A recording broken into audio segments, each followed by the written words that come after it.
Real fast, let's do a Diddy update. Now, child, by the end of Jane Doe's testimony, she was up there crying, distraught, confessing her love for this man, telling how she at first was not going to testify on behalf of the prosecution, that she was actually on the side of the defense, and Diddy was paying for her attorneys.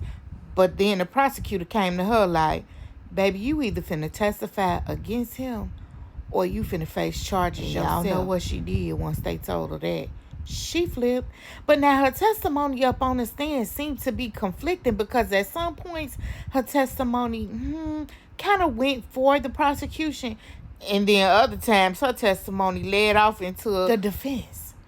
Jane was really confused. I don't know if she really realized that she was for the prosecution.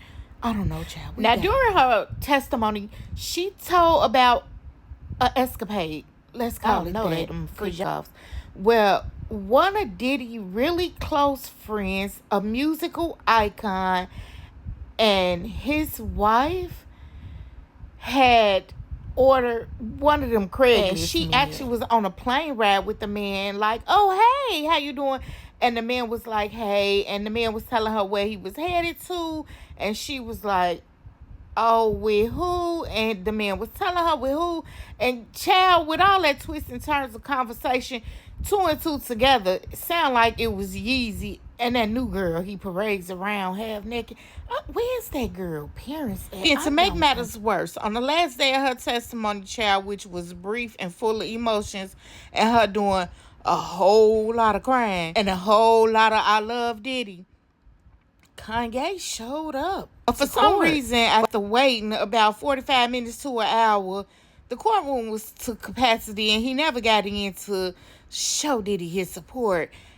And I don't know if that was an intimidation tactic on his behalf to let Jane know, I see you, or not, but that's neither here nor there. I don't know. All that part confused me, and I don't want to confuse y'all. Now, Nicole Westmoreland is not the defense attorney that questioned and did the cross-examination on Jane this particular day.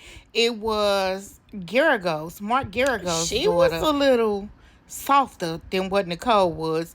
It seems like she was a informative type of attorney, like just asking baseline questions to get baseline answers so that everything that she found out would be beneficial. Now, baby, by the time Jane Doe testimony was over, I was tired, the judge was tired, the state was tired, and the defense was tired too. Everybody in the courtroom was tired. Everybody who watched when she got down, she hugged both the state and the prosecution. Child, I don't know. That's right after she got done testifying, a juror was excused. Juror number 6 was excused for conflicting stories in regards to where he resided. Come to find out that he's from Brooklyn, and in the prosecution's stance, that's a conflict of interest, and he had to be removed. Now, the next witness is Jonathan Perez, who testified to being Diddy's assistant from 2021 to 2024. And he got up on that stand and testified to getting entertainment substances for Mr. Combs and his guests. Okay. In his testimony, he went on to say how the money would be in some type of Gucci pouch, and the Gucci pouch would be handed off from the security personnel to him, and he would go get the products from somebody named Gouda and somebody named Baby Girl. These don't sound like no real, street pharmacist names, but I don't. Once he got the product, he got it back to Diddy, and sometimes that would entail him catching flights and traveling. And child, there goes some more trafficking charges being presented.